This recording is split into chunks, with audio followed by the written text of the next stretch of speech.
Good morning to all. आज हमारे साथ में है भास्कर सर। तो मैंने सोचा चलो आज भास्कर सर से मुलाकात करते हैं, आप सबके दिल की बात, मन की बात सर से पूछते हैं कुछ चीजें कि क्या बच्चे जानना चाहते हैं आईआईटी प्रेप के बारे में, आईआईटी की प्रिपरेशन के बारे में, और बहुत सारे इश्यूज हैं। सर से केमिस्ट्री के बारे में भी बात करेंगे हम लोग, क्योंकि सर जो है वो बेसिकली केमिस्ट्री के जो है वो एक लीजेंड टीचर है। और सर आप कुछ बोलना चाहेंगे? सर ने आज एकदम से मुझे बुला लिया और पूछ रहे थे कि कैसा आईआईटी प्रेप में कैसा ये जो पूरा सेशन था इसकी जर्नी कैसी रही। वो तो बहुत सारे क्वेश्चन बिल्कुल बिल्कुल। मतलब आज जो है तो, आपका जो है वो क्या बोलते हैं क्रॉस एग्जामिनेशन। अच्छा, जिससे वो होता है ना जो भिड़ाने वाले लड़ने वाले पत्रकार होते हैं ना, अच्छा। कि ऐसा कैसे हो। तो आज में बच्चों की तरफ और आपने पहले वायदे ये किए थे, चुनावी वायदे, तो अब कैसा है वाला सेशन है? तो पूरा सेशन तो सर ने मेरे को बिल्कुल भी मतलब मौका नहीं दिया है, बताया कुछ नहीं है, ये सब पूरा एक्सटेम्परे है कि सर क्या पूछेंगे और क्या क्या हमने किया। आप तो पहले बताओ कि जो अभी अल्लू अर्जुन अपने को खतरे महसूस कर रहा है, तो उसके बारे में ये अल्लू अर्जुन वाला नहीं है सर, ये यश वाला है, रॉकी भाई वाला। अच्छा ये 14 को हम बैच शुरू कर रहे हैं, 14 अप्रैल को, और 14 अप्रैल को KGF 2 आ रही है, रिलीज हो रही है। तो उसका ये उसके लिए है। उसका नाम बेच का नाम KGF तो डाल दो। नहीं, बैच का नाम KGF नहीं है, लेकिन वो गोल्ड फील्ड जरूर है। अच्छा, उस बैच में मतलब वो प्योर गोल्ड माइन है, गोल्ड ही मिलेगा उसमें, ऐसा वाला कनेक्शन। चलिए साहब, मैं कुछ एकेडमिक बातें पूछता हूं आपसे। पहले तो सर ये बताइए मुझे को कि आईआईटी प्रेप को शुरू हुए कितना मंथ हो गया ऑलमोस्ट? ये सर हमने 16 अगस्त को शुरू किया था। अच्छा। और उसके बाद अभी सिर्फ मैथ्स का हमारा 1 वीक का शेड्यूल बचा हुआ है। अच्छा। बाकी पूरा फिजिक्स और केमिस्ट्री का शेड्यूल मतलब आपने अगस्त से लेके अब तक आप लोगों ने काफी सारा सिलेबस होता है पूरा हो गया? जी, हम लोगों ने लेट शुरू किया था, तो लेट शुरू करने के बावजूद हम लोगों ने टाइमली कोर्स करा दिया, क्योंकि 11th के भी बहुत सारे स्कूल्स में एग्जाम्स हो चुके हैं और 12th के तो अब 26 अप्रैल से CBSE बोर्ड के हैं। तो we have finished the syllabus, completed the syllabus well in time, जैसा कि हमने पहले बोला भी था। और मैथ्स का सिलेबस जरूर चल रहा है अभी, विच इज ये सिलेबस जो आपने कवर किया है टाइम पर, तो ये जितना सिलेबस पूरा जो प्रिस्क्राइब सिलेबस का पूरा 100% कवर हुआ? बिल्कुल पूरा कवर हुआ है, कोई हिस्सा छोड़ा नहीं गया है, पूरा कवर हुआ है और इम्पोर्टेंस के हिसाब से भी कवर हुआ है। अच्छा। जो ज्यादा इम्पोर्टेंट टॉपिक है, जैसे CBSE ने तो पॉलीमर्स वगैरह काट दिया था। हाँ। लेकिन ये सारे हमने टॉपिक्स कवर किए हैं। अच्छा। क्योंकि एग्जाम में जेई में तो सारा आएगा। अच्छा, मतलब आपने जो है वो बोर्ड में जो उन्होंने हटाए थे पोर्शन वो भी आपने कवर किया, एग्जाम में तो पूरा बिल्कुल वही। तो 11th और 12th अभी, और अवसर बैच का शेड्यूल चल रहा है हमारा, विच इज फॉर रिपीटर्स। अच्छा। तो 12th और 11th का हो गया। तो अवसर बैच का शेड्यूल कब तक पूरा होगा? ये 20 डेज में हो जाएगा। तो अच्छा। वो भी अभी डेट आई है जो उस हिसाब से वेल इन टाइम। तो पर डे आपके कितने लेक्चर गए अवसर बैच में? 6 लेक्चर्स पर डे, 6 लेक्चर्स। अच्छा, मंडे टू फ्राइडे। बिल्कुल। और 11-12 दोनों का था उनको एक्सेस, तो वो वैसा रहा। अच्छा। तो ये था कि बहुत सारे बच्चे जो है वो जेई की तैयारी करते हैं, लेकिन उनके वो आईआईटी को टारगेट नहीं करते, एडवांस के लिए जाना नहीं चाहते बच्चे, वो सिर्फ मैथ्स देना चाहते हैं। नहीं, वो प्रिपरेशन पे डिपेंड करता है। एक्चुअली क्या हो रहा है कि 2 साल से अभी ऑफलाइन तो था ही नहीं कुछ भी, ऑनलाइन है। और ऑनलाइन में भी प्रिपरेशन में क्या हो रहा है कि जो डेडिकेशन चाहिए और उसमें एक्चुअली ज्यादा टाइम भी चाहिए, तो वो टाइम उतना बच्चा स्पेंड नहीं करना चाह रहा। और सबसे बड़ी चीज ये है कि डेट्स जो आएंगे, अभी 12th के CBSE बोर्ड्स की डेट है, अब उससे कुछ टाइम पहले एक फेज होगा मेंस का, और उससे मतलब कब खत्म होगा ये भी अभी क्लैरिटी नहीं है, क्योंकि डेट शीट पर्टिकुलर आई नहीं है। और उसी के 2-4 दिन के गैप में दूसरा फेज हो जाएगा। तो बच्चे को ये नहीं समझ में आ रहा है अभी कि कैसे प्रिपेयर करें जेई के लिए और कैसे प्रिपेयर करें 12th के लिए, क्योंकि 12th का जो रिटन एग्जामिनेशन है सब्जेक्टिव, वो तो साथ में चल ही रहा है। टर्म 1 उन लोगों ने लिए MCQs, तो वो ठीक था। मुझे लगता है कि जो ये सीक्वेंस है ये ऑपोजिट होना चाहिए था। टर्म 1 सब्जेक्टिव होना चाहिए था और टर्म 2 MCQs होना चाहिए था। इससे कि जेई की भी तैयारी हो जाती, या बायो वाले हैं तो नीट की भी तैयारी हो जाती। लेकिन नीट का एडवांटेज ये है कि डेट अभी थोड़ी आगे है। आगे डेट है और नीट में ऐसा कोई फॉर्मेट है नहीं, फॉर्मेट भी नहीं है। तो इसलिए क्या हो रहा है कि ना एग्जाम के पहले बच्चे को टाइम मिल पा रहा है जेई मेंस के लिए अलग से, और ना एग्जाम के बाद टाइम मिल रहा है। अब जेई मेंस में मेरा क्वेश्चन है यहाँ पे इस चीज से निकल के सामने आता है, क्या गवर्नमेंट चाहती है कि जो जेई का तैयारी है वो बिल्कुल स्कूल के लेवल पर ही हो जाए? वो क्या स्कूल की तैयारी से जेई की तैयारी कराना चाहती है वो? अभी ये पेपर का लेवल तो काफी ऊपर आता है। पेपर का लेवल तो मेंस का ही काफी ऊपर हो गया है। अच्छा। इनफैक्ट होना ये चाहिए था कि थोड़ा कम ऐसा एक्सपेक्ट कर रहे थे, क्योंकि प्रिपरेशन उस हिसाब से नहीं चल रही थी, लेकिन मेंस में बहुत अच्छा लेवल हो गया है। तो उसमें कोर कंसेप्ट, सब्जेक्टिव सारी चीजें पढ़ना, कंसेप्चुअल पढ़ना बहुत जरूरी हो गया है। तो अभी जब तक मेंस की अच्छे से तैयारी नहीं होगी तो एडवांस का कट ऑफ ही नहीं निकलेगा। तो बच्चे पहले तो इसलिए एडवांस ये जो एवर चेंजिंग पैटर्न है आईआईटी का, मतलब इसका डिसएडवांटेज नहीं होता बच्चों को, मतलब गवर्नमेंट ऐसा आपके पॉइंट ऑफ व्यू से क्यों ऐसा हो रहा है? दोनों बॉडीज एक्चुअली प्रॉब्लम, पहली चीज तो ये कि एडवांस जो कंडक्ट कराती है बॉडी वो अलग है, जो अच्छा। मेंस कंडक्ट कराती है वो बॉडी अलग अच्छा। है। तो पहले तो उनमें कोऑर्डिनेशन जरूरी है। अच्छा। अब उन्होंने पहले एडवांस की डेट दे दी और उसके अकॉर्डिंग मेंस की डेट आई। तो जबकि होना ये चाहिए था कि मेंस पहले जब सही से हो जाए उसके बाद एडवांस की बात की जाए, क्योंकि प्रिपरेशन में भी सेम सीक्वेंस। अच्छा, तो आप लोगों ने एडवांस के लेवल को टच किया है क्या? पढ़ाया आपने एडवांस के लेवल में हमने पीवाईक्यूज जो कराए वो मेंस और एडवांस दोनों के ही कराए। अच्छा। और इसमें मैं ये बताना चाहता हूँ which is a new trend. लोग पीवाईक्यूज पे उतना इंसिस्ट नहीं करते थे जो दूसरे प्लेटफॉर्म्स हैं। हमने इसमें एक तो प्रैक्टिस पे, फिजिक्स और मैथ्स में खास तौर से, क्योंकि केमिस्ट्री में थोड़ा पार्ट ऐसा रहता है इनऑर्गेनिक वाला, उसमें प्रैक्टिस का नहीं मेमोराइज करने का ज्यादा रहता है, लेकिन फिजिक्स और मैथ्स में खास तौर से पीवाईक्यूज और बहुत ज्यादा पीवाईक्यूज हमने करवाए, प्रैक्टिस क्वेश्चन भी कराए और पीवाईक्यूज भी कराए। और वो पीवाईक्यूज में मेंस के भी हैं और एडवांस के भी हैं। अच्छा। तो जो बच्चा, जैसे हमारा रिपीटर बच्चा है, उसको तो ये सीबीएसई वाली प्रॉब्लम अभी है नहीं, तो उसके लिए वो इतना बेनिफिशियल है कि उसको साथ में मेंस और एडवांस दोनों मिल जाए। अच्छा अच्छा, ये तो एडवांस के लेवल को हमने टच किया।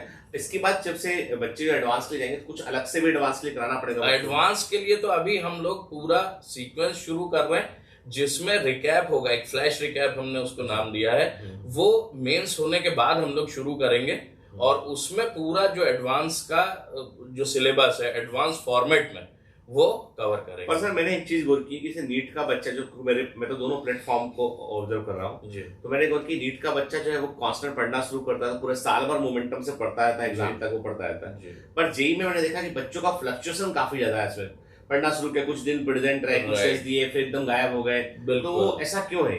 वो सर कंसिस्टेंसी की कमी जो है ना, वो सेल्फ मोटिवेशन की कमी के कारण आती है कि कंसिस्टेंसी नहीं रहती, ये बात सही है। और ये मतलब जेई के लिए ऐसा भी होता है कि सिलेबस और उसका जो डेप्थ है वो थोड़ा अलग रहता है। और एक चीज और सामने आई कि भी मेरे को बच्चों से फीडबैक मिला, किसी ने बताया मुझे कि जेई में ऑनलाइन कोचिंग जो है वो उतना इफेक्टिव नहीं होता है जितना ऑफलाइन कोचिंग होता है। ऐसा देखो जो मेरे पास व्यू पॉइंट आया उसको मैं सोच रहा हूँ कि ऑफलाइन कोचिंग का बोलना है कि एग्जाम टफ है, जिसके लिए टीचर से व्यक्तिगत तौर पर पढ़ना बहुत जरूरी होता है। Online are not very effective in IIT JEE, ठीक है? तो आप क्या सोचते हैं इस बारे में? नहीं, ये तो मिथ है सर। इनफैक्ट मुझे तो लगता है, मैं तो ऑनलाइन में इसी परसेप्शन से ही आया। आप तो दोनों बिल्कुल। ऑफलाइन में तो हमने देखा, ऑफलाइन में तो बच्चा कई जो शाय है, इंट्रोवर्ट बच्चा है, वो डाउट पूछता भी नहीं है। अच्छा। ऑनलाइन में तो ये फायदा है, किसी को पता ही नहीं आप किस लेवल का डाउट पूछ रहे हो, सिर्फ आपके और टीचर के बीच की बात है वो।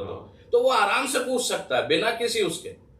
और मतलब क्लास में बहुत कम ऐसा होता था कि कोई डाउट्स पूछता था, लेकिन ऑनलाइन में डाउट्स आप आराम से पूछ सकते हो और आप बार बार उस चीज को देख सकते हो। आप ऑफलाइन क्लास में ये नहीं बोल सकते कि सर दोबारा पढ़ा दो, क्योंकि 200 बच्चे और बैठे हैं, तो आपको लगता है कि यार ये फिर से थोड़ी मेरे लिए अकेला टीचर पढ़ाएगा। यहाँ तो आप उसको फिर से पढ़ो, फिर से रिप्ले करो, फास्ट करके पढ़ो, टाइम सेव होता है। मेरे बच्चों को मतलब यहाँ पे मैंने देखा हुआ है कि वो 1.25 स्पीड पे करके कुछ अगर जल्दी पढ़ना है या रिवाइज करना है, तो ये तो मतलब ये पूरी चीज ही जो है वो पूरा पैकेज ही इतना बेनिफिशियल है कि बच्चों को मतलब ऑनलाइन में कोई हेजिटेशन है। अच्छा, एक बात है, जो हम आईआईटी प्रेप की बात करते हैं कि एक ऑफलाइन कोचिंग, कोई भी एक XYZ कोई भी एक ऑफलाइन कोचिंग है और वर्सेस आईआईटी प्रेप, तो आपने बच्चों को कितना कंटेंट दिया, क्या दिया बच्चों को आपने, जो एक ऑफलाइन कोचिंग के बराबर का है या उससे बेटर है? ऑफलाइन आप क्या रेट करते हो इस चीज को? ऑफलाइन कोचिंग से तो बेटर ही है सर।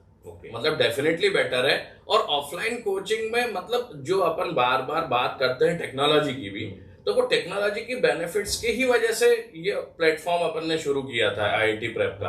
तो वो सारे बेनिफिट्स जो अपन बोलते हैं कि डीपीएस जो है रेगुलर हम दे रहे हैं, उसमें जो डाउट्स हैं वो ले रहे हैं, तो ये सारी चीजें मतलब जैसे व्हाट्सएप नंबर भी हमने अब दे दिया लोगों को, तो वो व्हाट्सएप नंबर पे भी क्वेरीज आती हैं हमारे पास। अच्छा। तो वो मतलब जो ऑफलाइन और बेसिकली ऑनलाइन का ये है कि आपका लुक एंड फील का डिफरेंस है, टच का डिफरेंस है कि भाई टीचर कोई साथ में दिख रहा है, सामने दिख रहा है या नहीं दिख रहा है, लेकिन उसको ब्रिज को इतना अच्छे से, मतलब उस जो गैप है उसको हमने ब्रिज कर दिया इतना अच्छे से कि वो किसी स्टूडेंट को फील नहीं होगा। आपने कितने क्वेश्चन प्रैक्टिस कराए बच्चों को क्लास में पूरे सेशन के दौरान? अभी तो अगर अलग अलग देखें तो डीपीएस हमारी हो गई करीब 150। हर डीपीएस में फिजिक्स की अगर हम बात करें तो 10 क्वेश्चन जाते ही जाते हैं। केमिस्ट्री में जरूर मैंने पी ब्लॉक जैसा जो थ्योरेटिकल चैप्टर है उसमें 20 और किसी किसी डीपीएस में 30 क्वेश्चन भी दिए, क्योंकि वो मेमोरी बेस्ड रहते हैं कि भाई ये कॉमन नेम है तो ये उसमें ज्यादा लेकिन अगर हम 10 भी पकड़े एवरेज तो हमारी 150 डीपीएस हो गई 11th में, 150 डीपीएस हो गई 12th में, 300 डीपीएस हो गई, हर उसमें 10 क्वेश्चन हो गए तो 3000 क्वेश्चन तो यही हो गए। फिर हमारे पास आया टेस्ट, एक सब्जेक्ट के 3000 क्वेश्चन, तो 9000 प्लस क्वेश्चन तो हो ही चुके हैं हमारे। तो 9000 क्वेश्चन की प्रैक्टिस डेली बेसिस पे सिर्फ कंसिस्टेंसी अगर रखे कोई बच्चा तो 9000 क्वेश्चन का क्वेश्चन बैंक तो उसका तैयार हो चुका है। प्लस जो पीवाईक्यूज कराए क्लास में वो अलग है, प्लस जो टेस्ट है तो 25 क्वेश्चन टेस्ट के, तो वो 25 क्वेश्चन और 25 टेस्ट हुए अभी तक, तो वो पूरा ऐड कर लें अपन, और वो 11th में भी और 12th में मतलब 10,000 से ऊपर वो क्वेश्चन होगा। तो मतलब इतना बढ़िया प्रैक्टिस हो गया इतना आईआईटी के लिए तब 10,000 क्वेश्चन का प्रैक्टिस मतलब। यस, मेंस तो मतलब आदमी जो हम लोगों का बोलते भी है ना, हम क्रैक मेंस एफर्टलेसली, कि मेंस तो एफर्टलेसली क्रैक करना है, कि उसमें आप बस साथ में करते जाओगे तो आपका हो जाएगा। थ्योरी उसी समय पढ़ाई, उसी समय क्वेश्चन कराया, तो वो बिल्कुल एफर्टलेसली चलेगा। तो आपके जितने क्वेश्चन आप लोगों ने बच्चों को कराए सारे क्वेश्चन वो सिलेक्टेड इंपॉर्टेंट क्वेश्चन बिल्कुल, और मोस्ट प्रोबेबल क्वेश्चंस है, कंसेप्चुअल बेस्ड क्वेश्चन है कि अगर कोई दूसरे लैंग्वेज में भी पूछे, मतलब जैसे वर्ड्स डिफरेंट कर देते हैं ना, कुछ लैंग्वेज डिफरेंट कर देते हैं, तो वो भी कंसेप्ट क्लियर रहेगा, तो लैंग्वेज भी कोई मतलब परेशानी नहीं जाएगी। कि और दूसरा पढ़ाने की, जैसे क्लास में पढ़ाते हैं कई सारे, बहुत देखिए हम अकेले तो ऑनलाइन क्लास है नहीं है कि अकेला हो, बहुत सारे वेंचर्स हैं, राइट। उनसे हमारे टीचिंग मेथोडोलॉजी में और हमारे ऐप के बेसिस पर क्या डिफरेंशिएटिंग पॉइंट हमने खोजे, आपने क्या आपने ऐसा डिफरेंस क्रिएट किया है? Why person should join IIT prep, किसी और जगह क्यों ना जाए, क्यों जाए वो, क्यों आपके पास आए वो? बिल्कुल, तो जैसा मैंने पहले बताया कि जो कल्चर पहले प्रचलन नहीं था पीवाईक्यूज का बहुत, कि टीचर अपने कंफर्ट जोन में कुछ पढ़ा रहा है कि उसने वो क्वेश्चन करा दिए। यहाँ तो पीवाईक्यूज है, एग्जाम में आए हुए क्वेश्चंस हैं, तो एग्जाम में आए हुए क्वेश्चंस हैं तो वो हमारी चॉइस नहीं है कि हमने कौन सा क्वेश्चन पढ़ाया। हाँ। वो तो जो आना चाहिए, जो आता है, जो आया हुआ, जो एग्जामिनेशन बॉडी को पसंद है ना, जो हमें पसंद है वो नहीं, जो एग्जामिनेशन जो बॉडी है जो वो पूछना चाहती है बच्चों से। टीचर भी अपने कंफर्ट जोन से बाहर निकल, कंफर्ट जोन से बाहर आके कि भैया ये तो आया हुआ क्वेश्चन है, और जिस कंसेप्ट पे क्वेश्चन रिपीट नहीं होता, भले कई बार मतलब कुछ केसेस में रिपीट हो भी जाता है, लेकिन कंसेप्ट तो वही रिपीट होगा ना। तो कंसेप्ट रिपीट होगा तो हमें कैसे पता चलेगा? वो प्रीवियस ईयर क्वेश्चन से ही पता चलेगा। कल से बड़ी अच्छी बात है कि वैसे हम लोग बायोमेंटर्स का वीडियो रिकॉर्ड कर रहे थे, तो हमारे सर ने बताया कि उन्होंने जितनी जगह पे फिजिक्स में क्वेश्चन कराया उन्होंने, तो सर मास को उन्होंने कोई मास ना देके उन्होंने एम लिखा है, डिस्टेंस को उन्होंने डी लिखा है, ठीक है। तो उनका बोलना था कि हमने क्वेश्चन कराया वो उससे फॉर्मूला बनता है, तुम्हें बस एम की जगह पे वैल्यू रखना है, डी की जगह पे डिस्टेंस रखना है, तुम्हारा आंसर आ जाएगा उसमें। राइट। वो बच्चे के साथ ऐसा एम और डी वाला क्वेश्चन तो कभी आया ही नहीं है, ये कहाँ से करा दिया उन्होंने? तो उनका बोला कि मैंने क्वेश्चन का तुमको चाबी पकड़ा दिया है, तुम एम की जगह पे वहां वैल्यू रखो, डी की जगह पे ये रखो, तुम एल की जगह पे लेंथ रखो, तो बिल्कुल। तो वो कई बार बच्चे समझ नहीं पाते। जी वही पॉइंट है कि अगर लैंग्वेज बदल भी दें तो कंसेप्ट हो जाए, तो वो लैंग्वेज भी चेंज आए तो दिक्कत नहीं हो, वैसा वाला। बच्चों में केमिस्ट्री को लेकर से आपने भी कोटा फैक्ट्री देखा होगा आपने, तो कोटा फैक्ट्री में भी वो जो है इनऑर्गेनिक केमिस्ट्री का केमिस्ट्री को लेकर उन्होंने काफी फन बनाया हुआ उसको। तो क्या वाकई में सही केमिस्ट्री बहुत रटने का सब्जेक्ट है? नहीं, केमिस्ट्री बिल्कुल रटने का तो है ही नहीं, और इनऑर्गेनिक से भी ज्यादा ऑर्गेनिक मैंने आपके लेक्चर देखे, उसमें तो सारा कंसेप्चुअल है, आपने जो चीजें बताई। बिल्कुल एग्जैक्टली। अभी इनऑर्गेनिक से भी ज्यादा इनऑर्गेनिक क्लासेस तो कहानी से शुरू हुई है, कहानी से शुरू होती है, और वो कहानी, और मैं अभी जैसे ऑर्गेनिक भी बोलते हैं कि वो तो बिल्कुल ही रटने का है, मतलब रटने का भी कैसा कि इनऑर्गेनिक में तो इन्फॉर्मेशन है, आप रट भी सकते हो। ऑर्गेनिक को ऐसा परसीव किया जा सकता है कि एक तो ये रटने का है और ऊपर से रटाता भी नहीं है। तो ये रटाता क्यों नहीं है? क्योंकि वो रटने का है ही नहीं, है ना, उसको मगअप करना ही नहीं है। मैं अभी ऑर्गेनिक से ही मैंने सिलेबस वो किया है, अमाइंस से और नाइट्रोजन कंटेनिंग कंपाउंड खत्म किया है। तो तो मैंने वहीं पे बोला ही है कि जो मैंने सीक्वेंस में पढ़ाया है, जो जो चीजें बताई हैं, वो सीक्वेंस अगर फॉलो हो जाएगा तो एक भी चीज ऐसी नहीं है कि जो रटनी पड़े। अच्छा। और इनऑर्गेनिक का तो वो वीडियो की जिसकी आप बात कर रहे हैं वो सही में मतलब वो स्टूडेंट को बहुत टच करता है। वो हकीकत ये है कि बहुत टच करता है, लेकिन वो उस स्टूडेंट को टच कर रहा है जिसने सुपरफिशियली वो एक्सेप्शन ही पढ़े, उसने कंसेप्ट पढ़ा ही नहीं है। उसने कंसेप्ट पढ़ा होगा तो वो एक्सेप्शन क्यों है वो पता चल ही जाएगा उसको। तो इनफैक्ट लास्ट जब हम बैठे थे तब भी हम बात कर रहे थे कि मैंने बोला था कि एक वीडियो इस पे भी बनाना चाहिए। तो उसमें भी मैंने एक चीज बोली थी कि भाई जैसे हाइड्रोजन अपने ग्रुप का नहीं फॉलो कर रहा, तो होता है ना घर में एक छोटा बच्चा बदमाश होता है, वो नहीं मानता अपने पेरेंट्स की कि कैसा बिहेव करना है कैसा नहीं बिहेव करना, तो उसका छोटा साइज उसका वो हो गया। अब वही कंसेप्ट लिथियम में लगता है, वही कंसेप्ट बेरिलियम में लगता है, तो अपने अपने वही कंसेप्ट बोरॉन में लगता है, तो वो अपने अपने घर के छोटे बच्चे वो नहीं मानते किसी की। वो ह्यूमन बिहेवियर से ही केमिस्ट्री चलती, पूरी एटम मॉलिक्यूल सब ह्यूमन बिहेवियर से ही, शेयरिंग। और मैं तो आजकल मीम्स देखता हूँ कि बॉन्ड सबसे अच्छा नहीं बनता क्योंकि नेचर पे डिपेंड करता है। अब वो सेम चीज ह्यूमन में है, सेम चीज केमिस्ट्री में है, तो वो तो मतलब बॉन्ड कैसा भी हो, केमिस्ट्री का हो या ह्यूमन नेचर का। मैंने तो जब से बायोमेंटर से मैं पढ़ा रहा हूँ, मैंने देखा कि बच्चों को ये भी दिमाग में था कि बायोलॉजी बहुत रटने का होता है, और पढ़ने के बाद पूरा बायोलॉजी। मैंने कहा कोई भी चीज यदि साइंस है तो रटने का, साइंस का मतलब होता है टू नो। आप जब जानोगे साइंस, या आप जानोगे समझोगे आप, तो वो साइंस है। तो उसको इतिहास ना बोल देते हैं। सही बात है, बिल्कुल सही है। उसको साइंस बोला गया है, मतलब उसके पीछे कंसेप्ट है। बहुत ही बढ़िया बात। तो वो चीज है ना, बच्चे कई बार। अच्छा ये बताइए सर कि जैसे हमारे यहाँ पे जैसे हम जो आईआईटी का जो आप लोग यहाँ पे से, हमारे नीति में क्या होता है बायोलॉजी का वेटेज ज्यादा होता है, तो आईआईटी का जो पेपर होते हैं उसमें मैथ्स का वेटेज थोड़ा ज्यादा होता है। मैथ्स सर कि मार्क्स बराबर रहते हैं इनके, मार्क्स से वो है, मतलब मार्क्स तो रहेगा, फिजिक्स केमिस्ट्री का रहेगा, मैथ्स का रहेगा, लेकिन बराबर वेटेज रहेगा कि कम ज्यादा होता है? वेटेज तो सेम रहेगा, वो पैटर्न पे डिपेंड करेगा। लेकिन मैथ्स जो है वो सबसे कोर उसका वो है, मतलब सबसे अच्छा जो होना चाहिए वो मैथ्स ही होना चाहिए। कोई भी जेई एग्जाम अगर फेस कर रहा है तो वो उसमें मैथ्स सबसे स्ट्रांग होना जरूरी है। तो हमारे यहाँ पे वीपीएस सर ऐसा क्या कर रहे हैं कि बच्चों को जो मैथ्स है, वीपीएस सर एक तो सबसे बेसिक से लेके सबसे एडवांस लेवल तक जाते हैं। अच्छा। इनफैक्ट उनका सिलेबस भी थोड़ा सा एक वीक इसलिए स्ट्रेच हुआ कि वो मतलब he is kind of perfectionist. जब तक उनको पूरे लेक्चर में वो नहीं लग जाता कि यार ये परफेक्ट गया लेक्चर, तब तक वो जाने ही नहीं देते। कभी कभी तो शेड्यूल की बाउंडेशन रहती है हम लोगों की कि भाई आज लेक्चर भेजना है तभी कल वो होगा। तो हम लोग कई बार लेट भी इस चक्कर में हो जाते हैं। मैं कहता हूँ सर थोड़ा देख लो, मतलब अपन थोड़ा एडजस्ट कर लेते हैं, थोड़ा कल 10 मिनट बढ़ा लेंगे, आज 10 मिनट कम का कर लो। तो ही इज नॉट रेडी। वो कह रहे हैं नहीं, अगर आज ये रिदम टूट गई तो नहीं होगा। तो वो परफेक्शनिस्ट है वो, मतलब मैथ्स का जैसे फैकल्टी अपने को एक जेई मेंस और एडवांस के लिए चाहिए, he is true to that core. तो वो उनके लिए मैं आपसे एक चीज हो रही कि एक जो बच्चे एक क्वेरी हो रही कि किसी बच्चे का मेरे पास में मैसेज भी आया कि केमिस्ट्री मतलब 3 टीचर लगते हैं, अकेले भाषा से पढ़ा ये आप 3 के बराबर। ये परसेप्शन तो बिल्कुल है, लेकिन हुआ क्या, वो एक होता है ना लुढ़कते लुढ़कते महादेव बन जाना वैसा वो हो गया कि लुढ़कते लुढ़कते महादेव ऐसे बन गए कि कहीं पे मेरे को स्पेशल लेक्चर्स लेने बुलाया जाता था फिजिकल के लिए। तो जैसे इंदौर वगैरह में जाता था तो वो कोर मतलब फिजिकल पढ़ाने बुलाते थे। फिर सुपर 30 कश्मीर गया मैं, तो उनने सिर्फ ऑर्गेनिक के लिए बुलाया। और इनऑर्गेनिक हमेशा पढ़ानी ही होती है क्योंकि बच्चे सबसे ज्यादा उसी में डरते हैं कि पी ब्लॉक इतना बड़ा देखते हैं, और सबसे बड़ी बात अलग अलग किताबों में अलग अलग। मैं एक बात बोलता हूँ यहाँ पे बच्चों से, जी तुम तो अकेले हो। हाँ, और तुम इतने सब्जेक्ट पढ़ रहे हो। हाँ, टीचर को तुम 3 क्यों कर रहे हो? सही बात है, एग्जैक्टली। मतलब टीचर तुमसे क्या कम ज्ञानी जो जिसको एक हिस्से केमिस्ट्री का पढ़ाना नहीं, और अभी देखा भी होगा। तुम तीनों सीख जाओगे। सही बात है। और मतलब स्टूडेंट के एग्जाम +2 लेवल पे कोई एमएससी या पीएचडी एग्जाम तो है नहीं।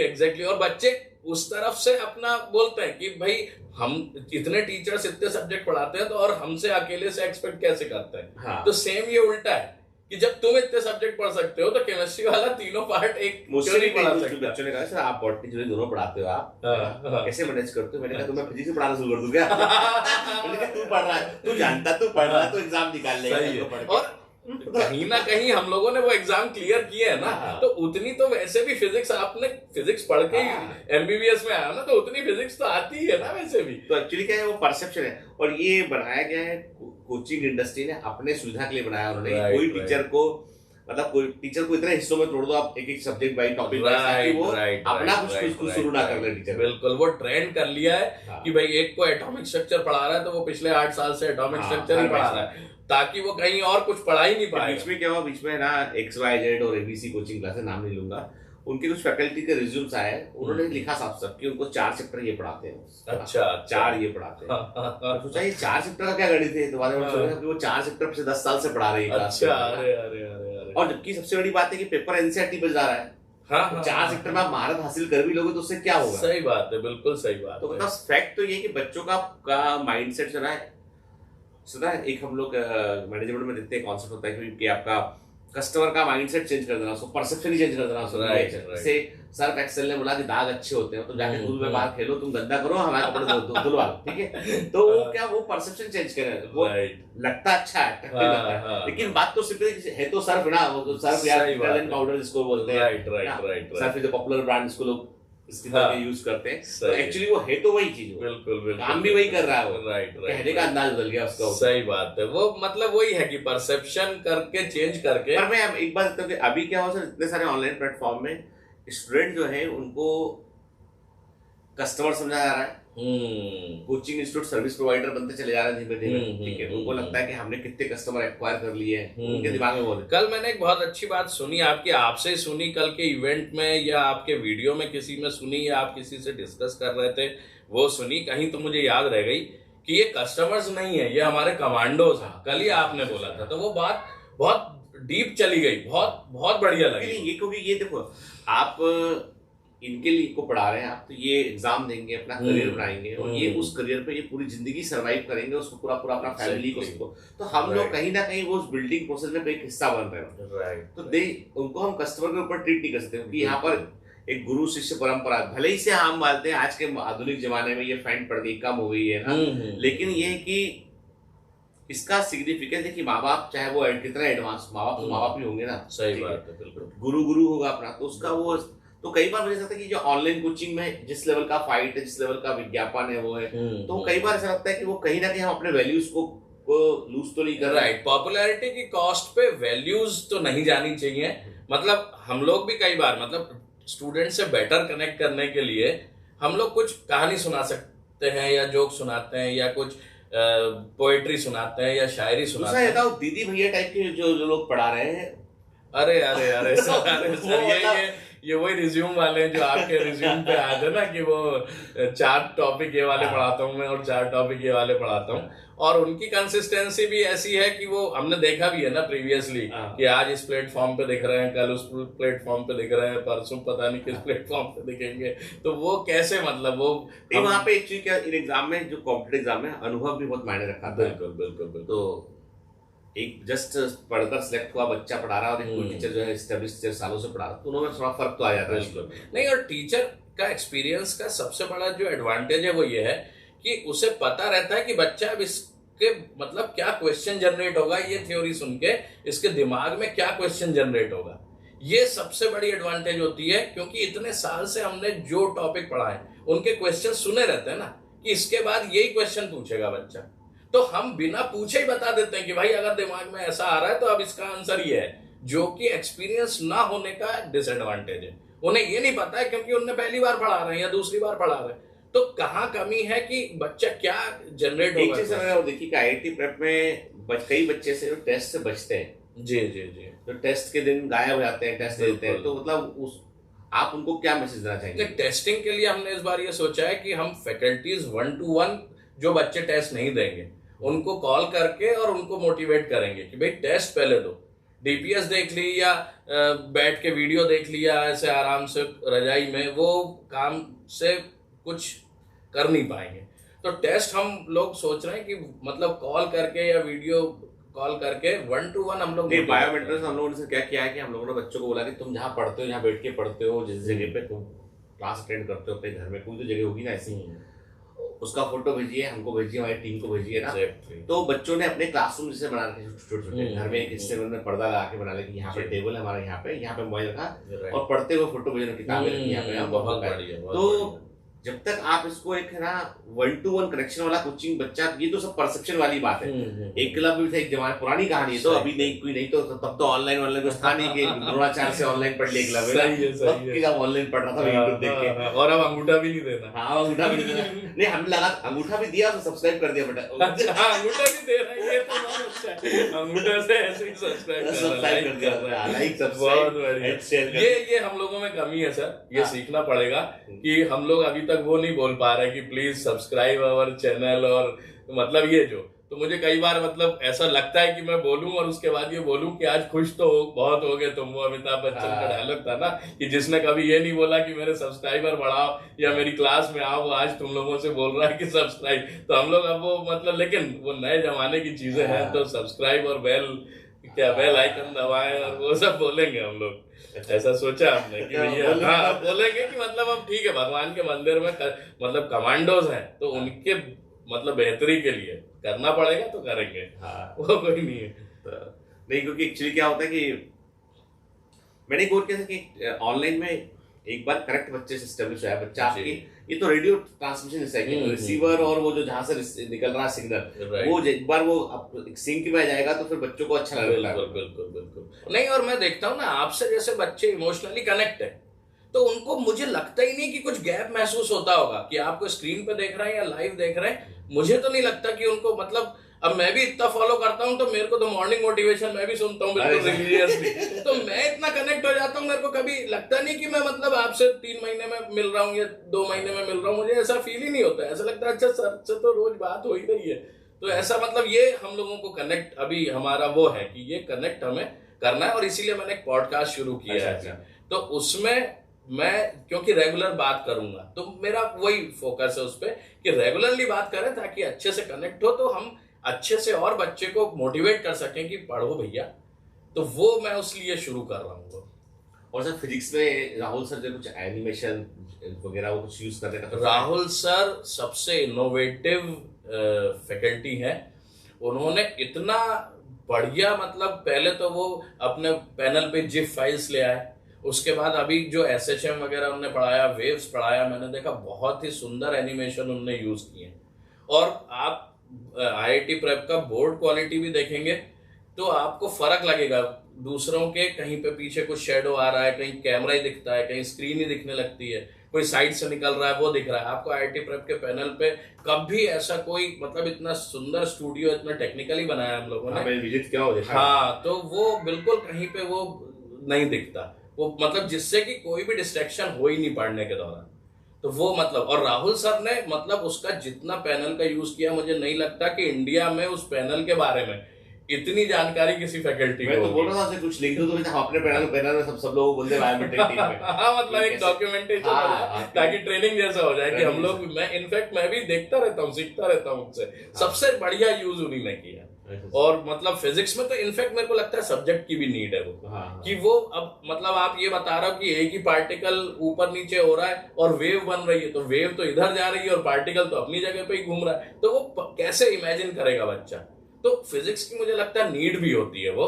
तो और उनने उस नीड को बहुत अच्छे से मतलब कैटर कर किया है, और वो हमेशा रोज नया, मतलब वो he spends half an hour daily on the panel itself. वो आधे घंटे उसी पे एक्सप्लोरेशन करते रहते हैं, कुछ ना कुछ R&D करते रहते हैं कि और इसमें नया क्या लाऊं मैं।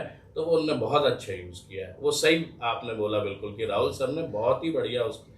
और सर IIT प्रेप का जो आपके नोट्स वगैरह गए हैं क्लास के अंदर, ओवरऑल उनका बच्चों को कैसे बेटर यूज करना चाहिए? नोट्स सर अभी तो मतलब हमने भी जो देखा जाए तो लुक एंड फील बहुत चेंज किया है नोट्स का। अब कलर्ड नोट्स जा रहे हैं बिल्कुल, और उसमें जो हमने बिल्कुल एग्जाम्पल क्लास में दिए हैं और जो भी डायग्राम्स बनाए हैं, अगर जिफ फाइल है या मूविंग फाइल है तो उसको भी हमने कैप्चर कर लिया है वहीं पे फोटो में, ताकि वो जो थ्योरी साइड में लिखी हुई है उसका इमेजिनेशन भी वहीं पे बनता रहे। और हम लोग भी इवॉल्व हुए हैं सर, आप लोगों के गाइडेंस में हमें बहुत सारी चीजें मिली और बहुत सारी चीजें हमने एक्सप्लोर की।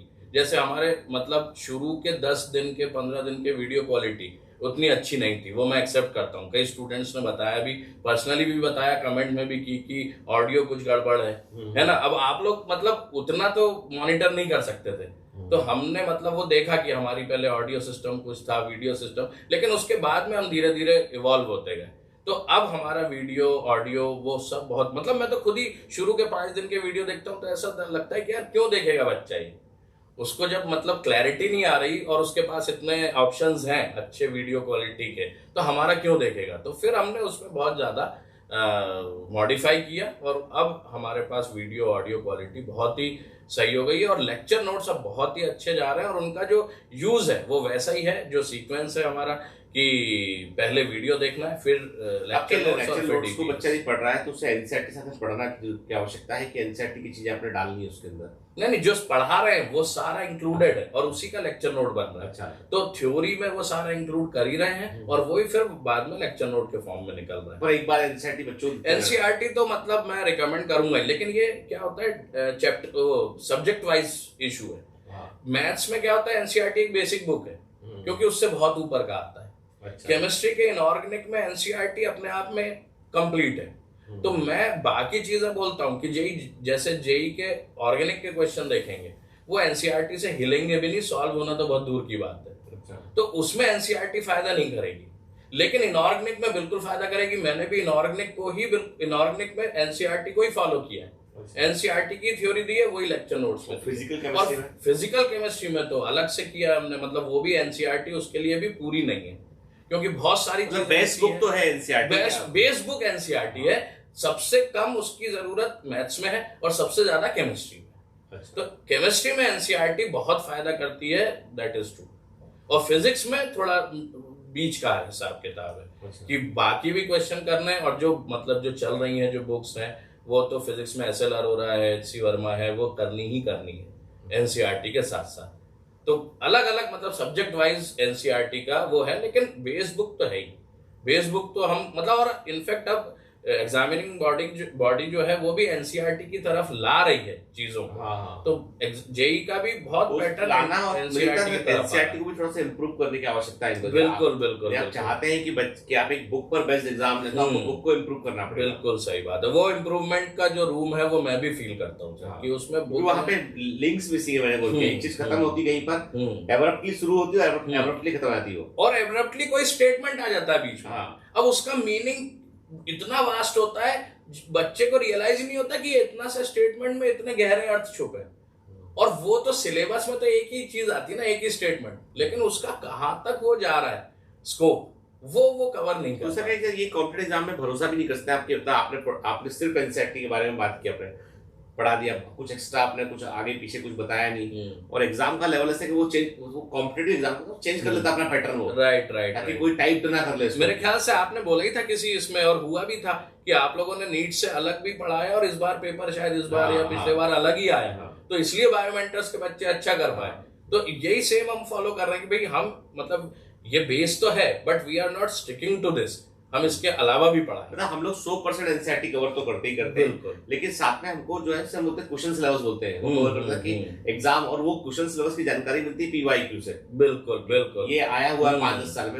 राइट। तो इसीलिए हमारा फोकस पीवाईक्यूज पे है कि पीवाईक्यू से एक स्टूडेंट को भी कॉन्फिडेंस आता है कि ये कंसेप्ट पे बेस्ड इतने क्वेश्चन मैंने कर लिया और ये एग्जाम में आए हुए हैं, तो ये कंसेप्ट रिपीट होगा तो मैं कर पाऊंगा। ये कॉन्फिडेंस उसमें पीवाईक्यूज को देख के आता है, वही हमने इंड्यूस किया सबसे ज्यादा। अच्छा सर, आने वाले क्या कुछ फ्यूचर प्लान के बारे में कि आप लोग क्या, अब कोर्स पूरा होने के बाद आप बच्चों से कैसे करेक्ट क्या करने वाले हैं आप लोग उसका?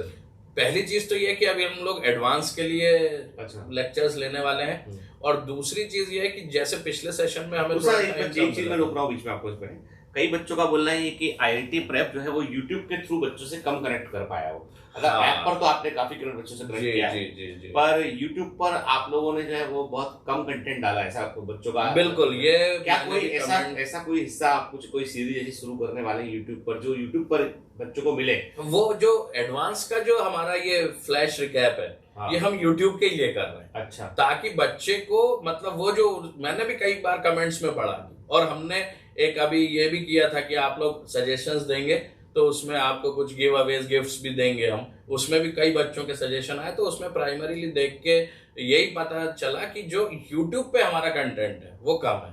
तो ये जो फ्लैश रिकैप हम एडवांस के लिए करने वाले हैं, ये पूरा YouTube पे अवेलेबल रहेगा। अच्छा। तो ये सबसे पहली चीज हम कर रहे हैं। और इसमें लेकिन क्या होता है सर कि एक जो कंसिस्टेंसी है ना, रिकैप जो रहेगा उसमें जी, तो वो एक वही मैं पूछा था कि वो उसका एक पैटर्न रहेगा हर दिन का, वो कैलेंडर रहेगा, कैलेंडर का, बिल्कुल कैलेंडर रहेगा, subject wise time wise calendar रहेगा, जिससे कि बच्चे को पहले से बिफोर हैंड पता रहे कि ये इस समय ये लेक्चर रिलीज होगा, इस समय ये लेक्चर रिलीज होगा, वैसा। अच्छा। और ऐप पर कुछ नया क्या आने वाला है? ऐप पर तो जो नए सेशंस, अभ्यास 2.0 शुरू होगा, संकल्प 2.0 शुरू होगा, रिपीटर्स के लिए अवसर 2.0, ये 15 अप्रैल से हम 11 to 12 मूविंग के लिए प्लान कर रहे हैं। हाँ। और 1 मई से प्लान कर रहे हैं 10th to 11th मूविंग के लिए। और फिर एडवांस की डेट्स के हिसाब से, रिजल्ट की डेट के हिसाब से हम रिपीटर्स या लीडर्स बैच को देखेंगे, अवसर बैच को। ओके। और सर कुछ बताना चाहेंगे बच्चों को, आपकी तो कैसे पढ़ना चाहिए सिलेबस पूरा होने के बाद एग्जाम तक, कैसे अपने आप को मोटिवेटेड रखें, कैसे पढ़ें, क्या तरीका अपना है उसके लिए? देखिए, उसके लिए तो सिंपल इतना सा है कि बच्चे को इसमें क्या है, स्टूडेंट्स को ना खुद की ऑनेस्टी ज्यादा इंपॉर्टेंट हो गई। बिल्कुल सही बात है ना, मतलब उसको, अगर मैंने कहीं देखा भी था कि किसी ने बोला है कि क्या करोगे इतने मोटिवेशन का, हर आदमी मतलब मोटिवेट कर रहा है, लेकिन तुम उसका करते क्या हो, वो खुद को देखना है उसको कि इतना मोटिवेशन का हर आदमी मोटिवेट तो कर रहा है, लेकिन तुम सिर्फ मोटिवेशन सुन के अगर सो जाते हो तो वो एंटरटेनमेंट है, वो मोटिवेशन नहीं है। तो वो एंटरटेनमेंट से उसको मोटिवेशन पे लाना पड़ेगा, और मोटिवेशन से सेल्फ मोटिवेशन पे लाना पड़ेगा। ठंड है तो वीडियो का बस ये है कि बच्चे ने यूं देख लिया कि अब मैं पेन नहीं चलाऊंगा, तो वो वहां पे उसका डेडिकेशन और डिवोशन काम आएगा कि नहीं, मुझे साथ में लेक्चर नोट्स बनाने हैं। हम लेक्चर नोट्स देंगे तो भी उसका रजिस्टर बना हुआ होना चाहिए।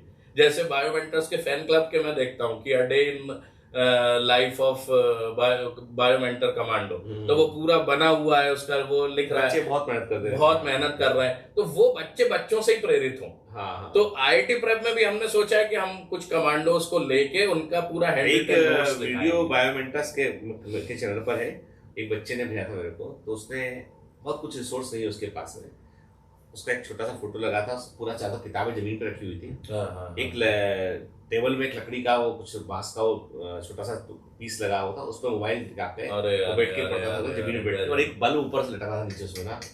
इस परिस्थिति में पढ़ रहा हूँ, और मैं उसने उसमें सॉन्ग पीछे डाला उसमें कि मेरे सपने जो है वो बुलंद है, मैं हासिल करता हूँ। तो वो जो, और बायो प्रिंट आउट निकालने के लिए उसके पास वो कुछ था नहीं, लोगो, तो लोगो भी हाथ से बनाया उसने बायो, अच्छा, और पेन से सामने लगाया। वो बहुत बढ़िया, मतलब ऐसे जो सेल्फ मोटिवेटेड बच्चे ना, ये सब एग्जैक्टली फोड़ का आते एग्जाम। बिल्कुल सेल्फ मोटिवेशन, अपने खुद से ट्रू रहे, ऑनेस्ट रहे, एक वही सबसे बड़ा फैक्टर है। मतलब खुद से बहुत ही ज्यादा मोटिवेटेड रहना है, यही मैं बस बोलना चाहता हूँ कि खुद से, हम लोग तो लगे ही हुए हैं और हमारे लिए तुम कमांडोज ही हो, लेकिन तुम्हारे लिए तुम कमांडो हो कि नहीं, वो रोज चेक करना है। तो क्योंकि कमांडो ट्रेनिंग तो फिर उनको पता ही होनी चाहिए कि कैसी होती है ना। तो बस सेल्फ मोटिवेटेड रहे और खुद के लिए ऑनेस्ट रहे, बस इतना मैं कहना चाहता हूँ।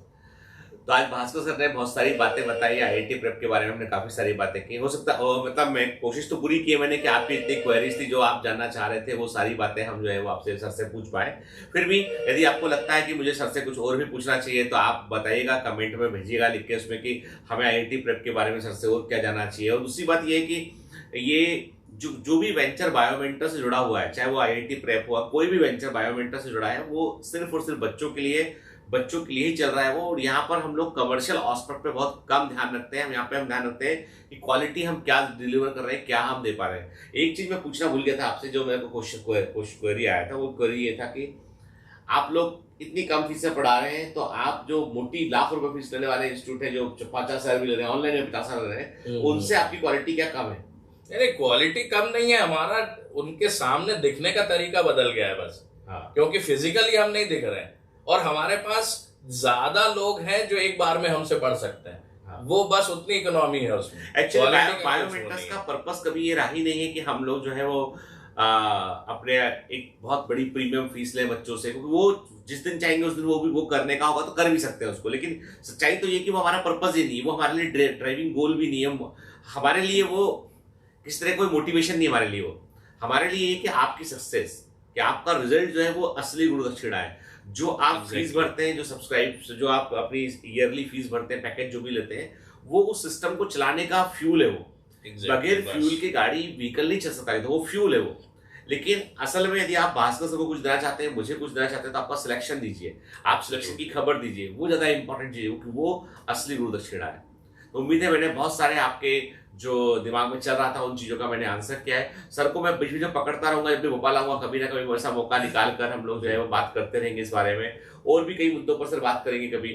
तो आपको जो भी पूछना है आप वीडियो में कमेंट में लिखिए, मैं सर से बोलूंगा, सर एक अलग से उन कमेंट को एड्रेस करते हुए अलग से वीडियो बनाकर देंगे, उसको भी हम रिलीज करेंगे। चलिए मिलते हैं नेक्स्ट सेशन में, कभी और मिलेंगे ना। All the best, bye bye.